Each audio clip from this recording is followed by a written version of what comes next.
Assalamualaikum warahmatullahi wabarakatuh, Pak Riza dan teman-teman sekalian. Berikut ini adalah video perkenalan dari saya dalam mengerjakan tugas mata kuliah komunikasi publik yang diampu oleh Bapak Riza. Langsung saja, biodata saya yaitu nama lengkap saya Sekar Anindya Hastari, biasa dipanggil Anin, tapi biasa dosen memanggil saya dengan sebutan Sekar.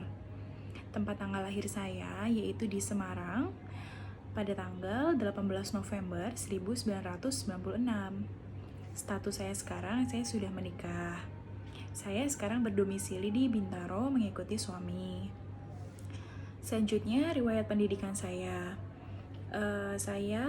TK itu saya di TK Al-Azhar di Semarang.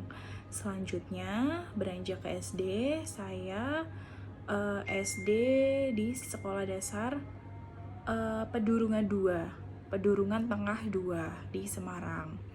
Selanjutnya SMP-nya saya masih juga di Semarang, yaitu di SMP Negeri 14 Semarang.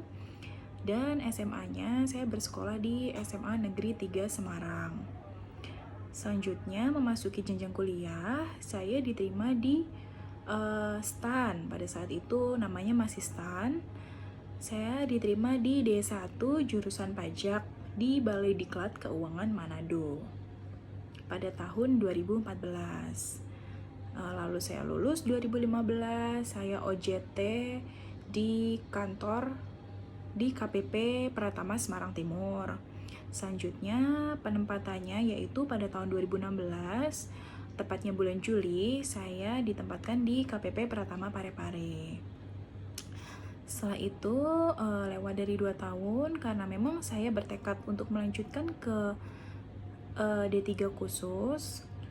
Selanjutnya pada tahun 2019 saya diterima di D3 Pajak Alih Program di PKN STAN ini. Ya, selanjutnya saya akan menjelaskan kelebihan dan kekurangan saya. Kalau menurut saya dan sebagian orang, kelebihan saya itu ramah, orangnya ramah ya, mudah bergaul. Selanjutnya kalau yang menurut saya itu orangnya pantang menyerah, cukup ambisius ya, ambisius dalam sisi positifnya ya. Jadi ketika saya ada keinginan, itu saya akan berusaha untuk mencapai keinginan tersebut. Contohnya seperti pada saat mendaftar tugas belajar ini, angkatan saya itu pertama bisa mendaftar pada tahun 2018. Nah, pada tahun 2018 itu saya mendaftar setelah bertanya-tanya dengan senior jurusan apa yang peluangnya tinggi dan lain-lain. Saya putuskan untuk mendaftar di jurusan akuntansi. Tapi ternyata Allah belum meridhoinya untuk saya keterima di tahun tersebut. Selanjutnya saya coba lagi di 2019 awal kemarin, bulan Februari, ada pembukaan D3 khusus penilai. Nah, saya mencoba lagi. Saya sudah diterima di tahap 1, kemudian melanjutkan psikotes di Bintaro. Selanjutnya ternyata saya hanya cukup sampai tahap 1 saja. Jadi saya tidak diterima di D3 khusus penilai tersebut. Tes psikotesnya itu tidak lolos. Selanjutnya saya coba lagi, karena saya memang sudah bertekad untuk sekolah lagi. Saya coba lagi di D3 khusus alih program. Nah, saya coba peruntungan saya di jurusan pajak. Saya coba di jurusan pajak. Alhamdulillah Allah telah meridhoinya dan saya sudah diterima. Selanjutnya kelebihan saya yang lain yaitu saya rajin. Misalnya ketika dalam waktu mau ujian, saya itu biasanya 2 minggu sebelumnya sudah menyiapkan catatan-catatan kecil atau poin-poin rangkuman. Nah, tapi biasanya rangkuman itu tuh hanya bisa dibaca oleh saya. Jadi saya membuat rangkuman yang memang catatan itu tuh hanya bisa saya mengerti gitu. Jadi kadang teman-teman mau mengcopy atau minta rangkuman, saya bingung karena catatannya itu sebenarnya tidak semua bisa mengerti karena saya sudah membuat catatan-catatan kecil tersebut untuk saya sendiri. Selanjutnya saya itu orangnya terstruktur. Jadi misalnya meskipun saya jarang mencatat ya, jarang mencatat dalam tertulis hari ini saya mau apa aja, tapi saya tuh di benak saya sudah saya rencanakan. Misalnya hari ini saya akan mengerjakan tugas ini, lalu jam segini saya harus belanja, lalu jam segini saya harus mencuci dan lain-lain. Nah itu tuh di benak saya sudah terstruktur. Nah tetapi kekurangan saya, misalnya ada salah satu hal yang tidak terlaksana sesuai dengan rencana saya tadi, misalnya ada satu yang miss. Nah saya itu biasa suka menunda gitu. Misalnya untuk tugas komunikasi publik ini, misalnya deadline-nya itu masih hari Jumat, ini masih hari Selasa.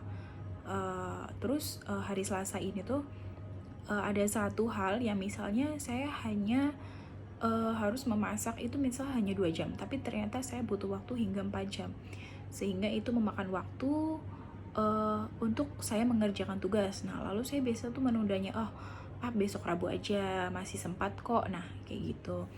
Nah menurut saya itu kekurangan saya yang harus diperbaiki. Kekurangan saya yang lain yaitu menurut suami saya itu orangnya masih labil. Jadi